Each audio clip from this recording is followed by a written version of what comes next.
आज हम road map के बारे में डिस्कस करने वाले हैं। पहले भी हमने एक रोड मैप का वीडियो बनाया था कि जो लोग एंड्रॉयड के बारे में जानना चाहते हैं, एंड्रॉयड क्या है, पहले से ही पता नहीं है और स्टार्टिंग से देखना चाहते हैं कि एंड्रॉयड कैसे लर्न करते हैं, तो उसके बारे में मैंने ऑलरेडी एक वीडियो बनाया है।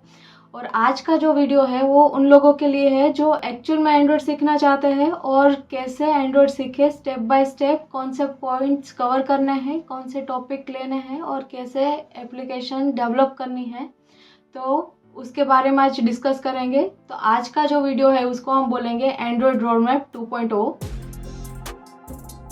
सो बिना टाइम वेस्ट किए देखते हैं एंड्रॉयड की जर्नी कैसे स्टार्ट करनी है। तो मैंने इस वीडियो को 3 पार्ट में डिवाइड किया है, beginner level, intermediate level and advance level. तो सबसे पहले देखते हैं बिगिनर लेवल पे क्या करना है। बिगिनर लेवल पे स्टेप नंबर 1 है कि आपको सबसे पहले एंड्रॉयड स्टूडियो इंस्टॉल करना है, एवीडी इंस्टॉल करना है। अगर लैपटॉप कॉन्फ़िगरेशन हाई नहीं है तो आप क्या कर सकते हो, एंड्रॉयड डिवाइस को कनेक्ट कर सकते हो और डायरेक्ट जो एंड्रॉयड का कोड है वो आपके एंड्रॉयड डिवाइस में रन कर सकते हो। तो इससे क्या होगा कि आपके लैपटॉप पे लोड कम होगा। तो ऐसे भी आप कोड स्टार्ट कर सकते हो।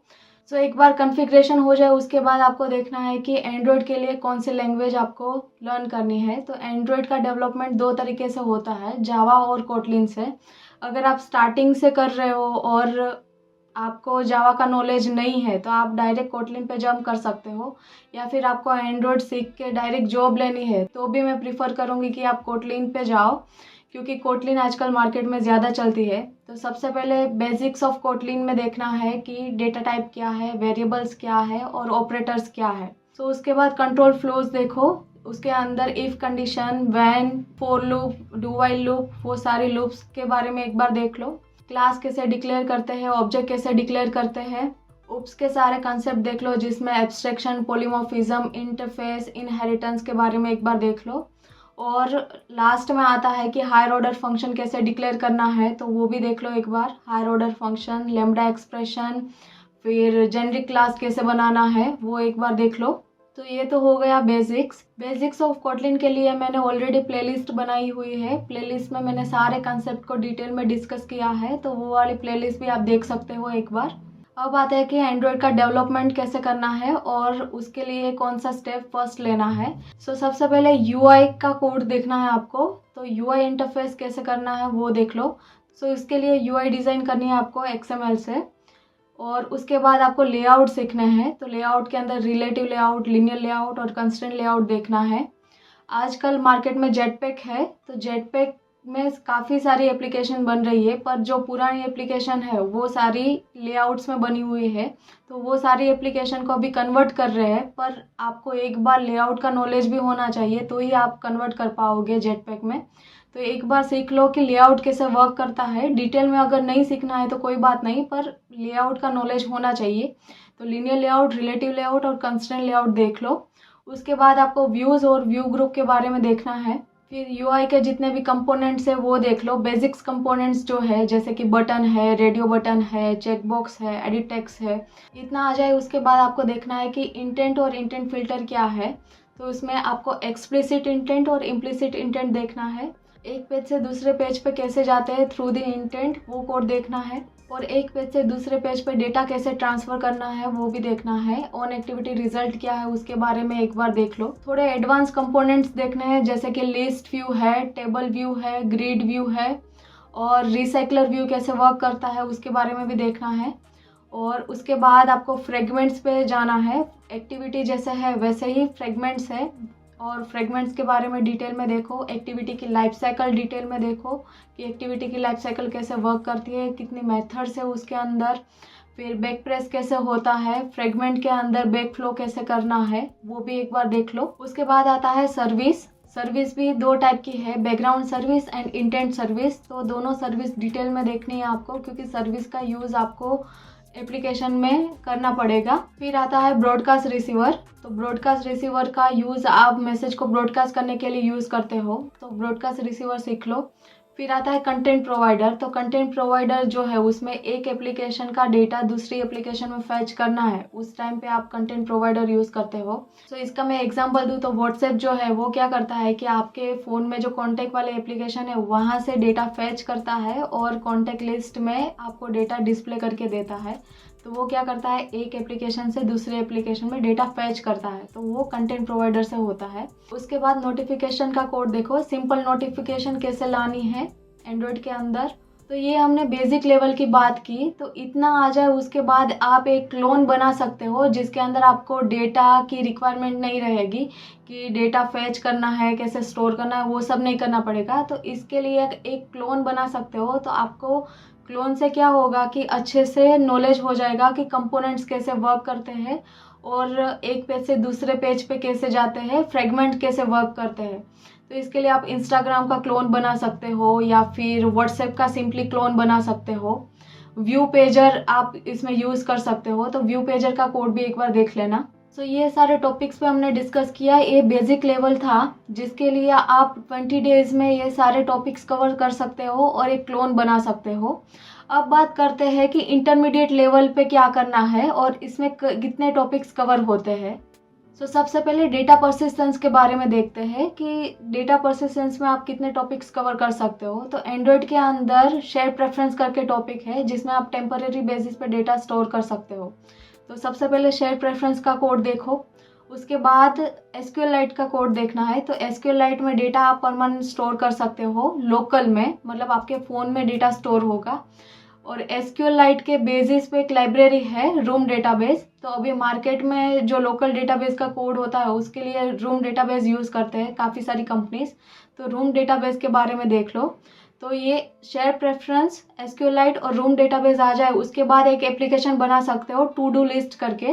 तो टू डू लिस्ट के अंदर क्या होगा कि सिंपली आप डेटा को स्टोर करोगे, डिस्प्ले करोगे, अपडेट करोगे, डिलीट करोगे और आगे जो कंपोनेंट्स आपने किए वो सारे कंपोनेंट्स भी इसमें आप यूज़ करोगे, जैसे लिस्ट व्यू है, रिसाइकलर व्यू है, ग्रिड व्यू है। और एक दूसरी एप्लीकेशन भी है स्टिकी नोट्स, तो स्टिकी नोट्स भी बना सकते हो। सेकंड टॉपिक है नेटवर्किंग। तो नेटवर्किंग का यूज़ हम कब करते हैं कि मान लो कि आपको इंटरनेट से कोई डेटा लाना है या फिर इंटरनेट पे डेटा कोई आपको भेजना है, तब आप नेटवर्किंग का यूज़ करते हो, मतलब वहाँ पे API का यूज़ करना पड़ेगा। तो API कॉल करने के लिए हमारे पास दो टाइप की लाइब्रेरी है जो अभी पॉपुलर है। एक तो है रेट्रोफिट और दूसरी है वॉली। तो वो रेट्रोफिट जो है वो आजकल मार्केट में बहुत ज़्यादा है, तो आप रेट्रोफिट पे डायरेक्ट जंप कर सकते हो।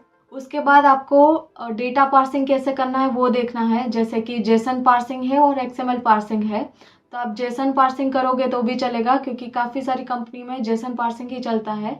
तो जेसन पार्सिंग से आपको डेटा फेच कैसे करना है और रेट्रोफिट का यूज़ कैसे करना है वो आपको आ जाएगा। उसके बाद आप नेटवर्क हैंडलिंग और एक्सेप्शन हैंडलिंग देख सकते हो कि नेटवर्क बेस्ड जो एरर आती है उसको कैसे हैंडल करनी है। और अगर इंटरनेट बंद है तो यूज़र को मैसेज कैसे देना है कि please connect your internet connection is of, ऐसा कुछ अलर्ट मैसेज भी दे सकते हो आप। थर्ड पॉइंट है थ्रेडिंग। तो थ्रेडिंग के लिए एंड्रॉयड के अंदर एसिंग टास्क है। तो उससे आप बैकग्राउंड की कुछ भी सर्विस करवानी है, बैकग्राउंड प्रोसेस कुछ भी करवानी है, तो उससे आप एसिंग टास्क यूज़ कर सकते हो। तो वो क्या करता है, जैसे जावा में थ्रेड यूज़ करते हैं तो थ्रेड बैकग्राउंड में वर्क करता है, वैसे एंड्रॉयड के अंदर एसिंग टास्क जो है वो भी बैकग्राउंड में वर्क करता है। तो वो कैसे यूज़ करना है वो एक बार देख लो। फोर्थ पॉइंट है एडवांस UI। तो एडवांस UI के अंदर आप UI को और ज़्यादा अच्छे से रिप्रेजेंट करने के लिए और अच्छे से एट्रैक्टिव बनाने के लिए क्या करते हो उसके बारे में देखेंगे। तो हमने बेसिक लेवल पे क्या देखा था कि एडिट टेक्स्ट कैसे रखना है, टेक्स्ट व्यू कैसे रखना है, बटन कैसे रखना है। तो उसको ही और एट्रैक्टिव बनाने के लिए आप मटेरियल डिज़ाइन यूज़ कर सकते हो उसमें। सो मटेरियल डिज़ाइन में जो एडिट टेक्स्ट है उसमें ऑटोमेटिक इफेक्ट आती है। फिर एनिमेशन कुछ भी रखना है तो एनिमेशन का कोड आप कर सकते हो, तो उसके लिए एनिम क्लास बनाना पड़ता है। तो एनिम क्लास का कोड आप देख सकते हो एक बार। उसके बाद आपको कस्टम व्यू बनाना है या फिर कस्टम लाइब्रेरी कुछ भी ऐड करनी है तो भी आप कर सकते हो। सो ओवरऑल आपको एडवांस यूआई कैसे बनाने हैं उसके बारे में देखना है। फिफ्थ पॉइंट है working with third party APIs, मतलब थर्ड पार्टी लाइब्रेरी को आपके एंड्रॉयड एप्लीकेशन में कैसे इंटीग्रेट करना है उसके बारे में देखो। जैसे कि लॉगिन विथ गूगल है, लॉगिन विथ फेसबुक है, तो उसमें क्या करना पड़ेगा, आपको फेसबुक और गूगल की जो लाइब्रेरीज है उसको आपको एंड्रॉयड के अंदर इंटीग्रेट करनी पड़ेगी। तो थर्ड पार्टी लाइब्रेरी को कैसे इंटीग्रेट करते हैं एंड्रॉयड में वो देखना है आपको। सो इंटरमीडिएट लेवल के जितने भी टॉपिक्स मैंने बताए वो सारे टॉपिक्स आप 30 डेज में कवर कर सकते हो और एक एप्लीकेशन बना सकते हो। तो ये सारे टॉपिक्स हमने इंटरमीडिएट लेवल के अंदर कवर किए। अब देखते हैं कि एडवांस लेवल पे कौन से टॉपिक्स कवर होते हैं। सो उसमें पॉइंट नंबर 1 है डिपेंडेंसी इंजेक्शंस। तो अगर आप कोटलिन में वर्क करते हो तो डेगर करके जो है वो डिपेंडेंसी इंजेक्शन है, डेगर का यूज़ कर सकते हो आप। फिर एडवांस नेटवर्किंग सीख सकते हो, जैसे कि आपने रेट्रोफिट का यूज़ किया तो रेट्रोफिट के और सारे फीचर्स को आप एक्सप्लोर कर सकते हो। HTTP कैसे वर्क करती है और सॉकेट से आप डायरेक्ट रियल टाइम कम्युनिकेशन कैसे कर सकते हो वो सब देखना है। उसके बाद आपको UI टेस्टिंग में जाना है कि आप UI टेस्टिंग कैसे कर सकते हो। यूनिट टेस्टिंग पे वर्क करना है, unit testing with JUnit। So unit testing का कोड कैसे करना है वो एक बार देख लो। उसके बाद आपकी जो एप्लीकेशन आपने बनाई है वो एप्लीकेशन को आप मैनेज कैसे करोगे, मेमोरी मैनेजमेंट करना है, कोड को कितना रिड्यूस कर पाते हो, एप्लीकेशन की साइज़ जो है उसको कैसे रिड्यूस करना है, मतलब वो सब एडवांस में आप सीख सकते हो। तो ये एडवांस लेवल है। तो इतना आ जाए उसके बाद आप एप्लीकेशन बना सकते हो। ई-कॉमर्स एप्लीकेशन है या फिर नेट बैंकिंग एप्लीकेशन है वो भी बना सकते हो। तो जितने आप टॉपिक्स कवर करते जाओ उसके बेसिस पे आप एप्लीकेशन बनाते जाओ छोटी मोटी, और वो एप्लीकेशन को रेज्यूमे में ऐड करते जाओ तो आपका रेज्यूमे जो है वो भी स्ट्रॉन्ग होगा इससे। एडवांस लेवल के जितने भी टॉपिक्स हमने कवर किए वो सारे टॉपिक्स आप 40 डेज में कवर कर सकते हो और 40 डेज के बाद आप अच्छी सी एप्लीकेशन बना सकते हो। तो ये मैंने सारे टॉपिक्स के बारे में डिस्कस किया कि क्या क्या टॉपिक्स आपको लर्न करने हैं, स्टार्टिंग कैसे करना है, इंटरमीडिएट लेवल पे क्या करना है और एडवांस लेवल पे क्या करना है, और उसके बेसिस पे कैसे एप्लीकेशन बनानी है। और इसके बारे में मैं एक डिटेल में और दूसरा एक वीडियो बनाऊंगी कि कौन कौन सी एप्लीकेशन आप बना सकते हो और किस किस लेवल पे बना सकते हो, मतलब कि बेसिक लेवल पे कितनी एप्लीकेशन कवर कर सकते हो आप, इंटरमीडिएट लेवल पे कितनी एप्लीकेशन कवर कर सकते हो। तो इसके बारे में एक डिटेल में वीडियो बनाएंगे। सो आज हम इतना रखते हैं। आई होप आपको रोड मैप के बारे में अच्छे से पता चला होगा। Thank you for watching till the end. See you in the next one.